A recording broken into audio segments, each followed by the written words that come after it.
Welcome to our today's anatomy class. In our today's class, we'll be looking at the microscopic structure of the kidney. Please, if you haven't watched my video on the gross anatomy of the kidney, I'm sure you do so. It's very important in understanding the microscopic structure as well. So, the microscopic structure of the kidney is known as the nephron. The nephron. So, what is the nephron?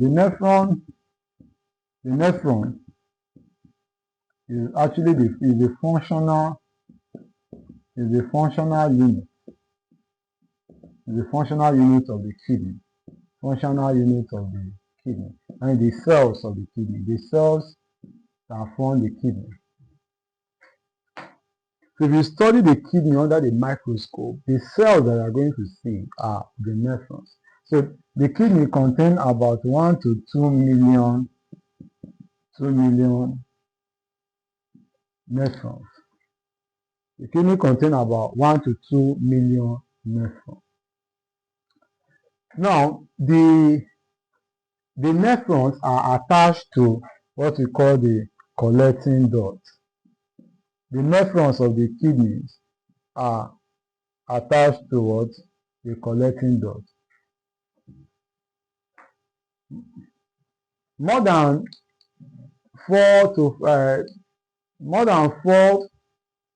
nephrons are attached to a single collecting duct. So within the kidney, we have a group of nephrons being attached to a single collecting duct. So this nephron has two types. So we have two types of nephron. Two types of nephron in the kidney. So within the kidney, we have two types. We have two types of nephron, which are the cells of the kidney. So what are the types of nephron? One, we have what we call the cortical. We have the cortical nephrons. We have the cortical nephrons, and we now have the juxta. We have the juxta medullary nephrons. So these are the two types of what? Of nephrons. So the cortical nephron are situated in the cortex of the kidney, the renal cortex, which is the outer part of the kidney, while the juxta medullary nephrons are situated within the medulla, which is the inner portions of the kidney. About 80% of the kidney about 80% of the nephrons in the kidney are cortical nephrons. The juxta medullary nephrons have what? Long medullary loop. They have long medullary loop.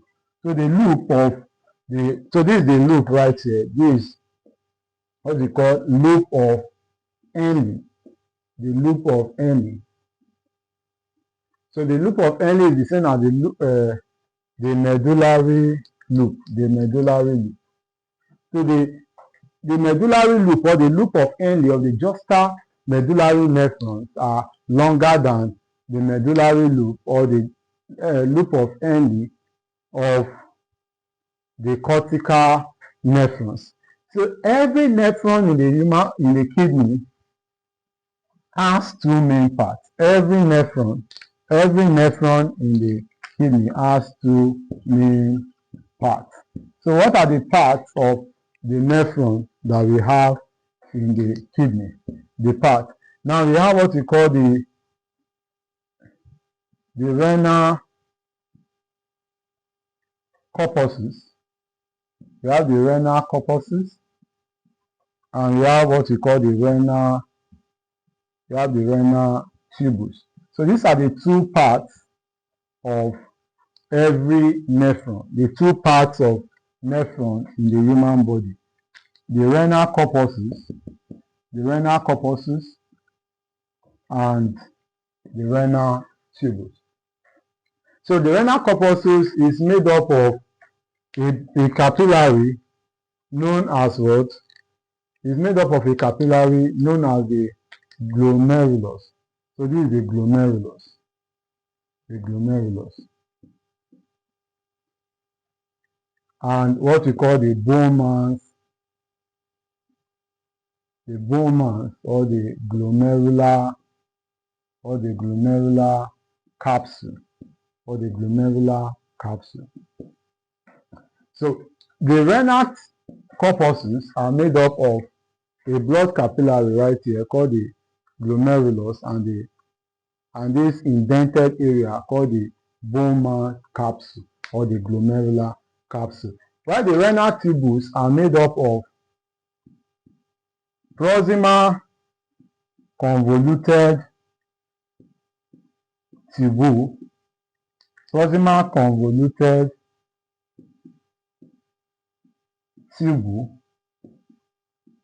and distal convoluted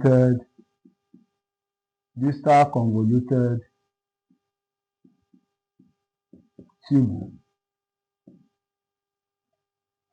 as well as the loop of Henle or the medullary loop. So the renal tubules are divided into three parts.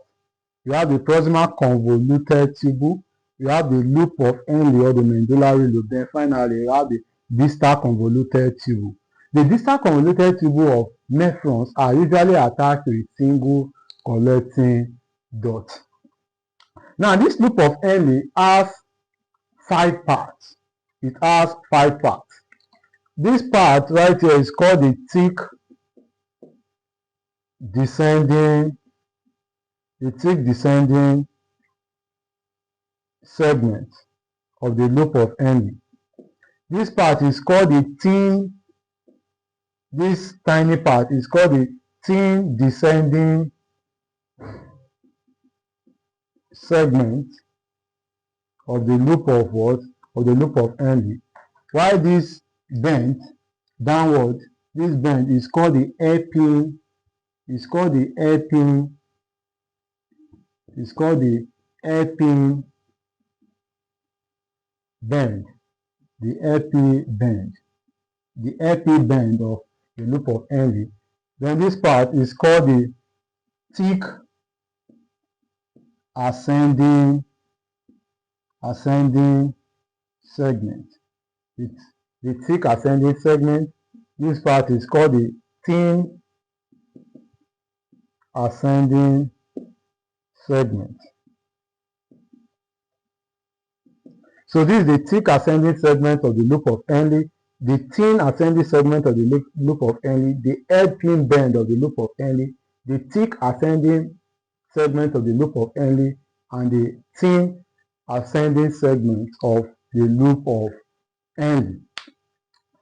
So now this capillary, known as the glomerulus, was formed by a blood vessel, an artery called what? Afferent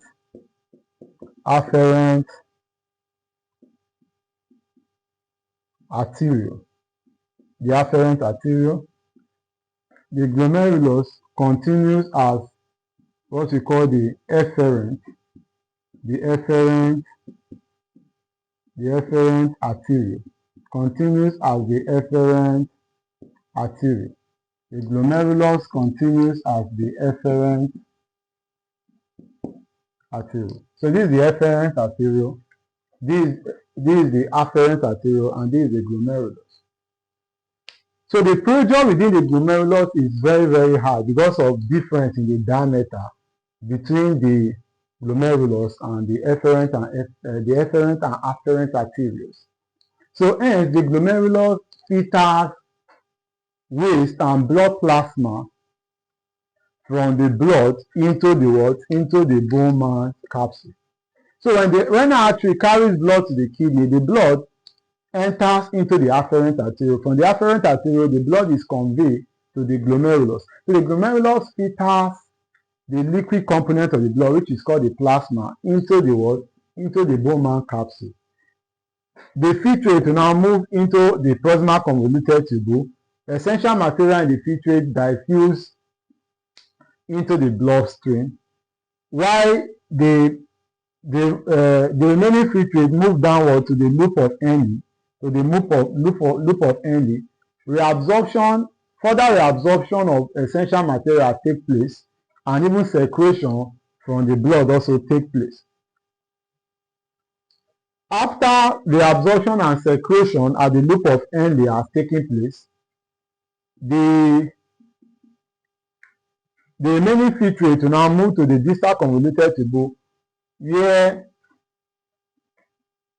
absorption and secretion also take place. So the essential material that were not absorbed at the level of the loop of Henle, when the filtrate goes to the distal convoluted tubule, those essential material like sodium will be absorbed into the bloodstream. Sodium and water, some of them are absorbed into the bloodstream. While some materials that escape filtration at the glomerulus can be secreted from the blood into the distal convoluted tubule.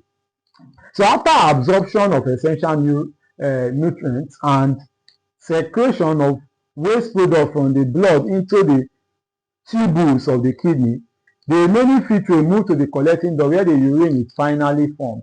So at the collecting duct, it's only water that is basically absorbed from the filtrate. After this water is absorbed, what will be left of the filtrate will be urine. So the urine from the collecting duct will now be transported to the renal pyramid, from the renal pyramid to the minor and major chylices, from the minor and major chylices to the renal pelvis, from the renal pelvis to the collecting duct, from the collecting duct to the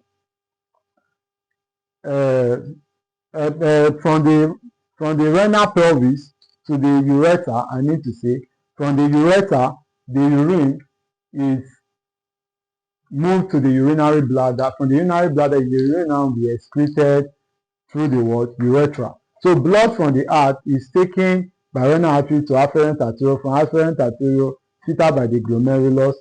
This glomerular filtrate will be filtered into the Bowman capsule. This filtrate diffuse into the proximal convoluted tubule. Absorption and secretion take place. The filtrate further move to loop of Henle where further absorption and secretion take place. After that, the filtrate further move to distal convoluted tubule where further absorption and secretion take place. At the level of the collecting duct, absorption of water basically takes place. Urine is completely formed at the collecting duct. From the collecting duct, the urine moves to the pyramids, from pyramids to minor and major chylices. From minor and major chylices, now further move to renal pelvis, from renal pelvis to the ureter, from the ureter to urinary bladder. From the urinary bladder, the urine will now be passed out through the urethra. So that is that with how urine is formed and flow from the nephron out of the body through the urethra. So this is how far we'll be going with the microscopic structure of the kidney. I hope to see you in my next class. I am Simon, the anatomy educator. Thank you.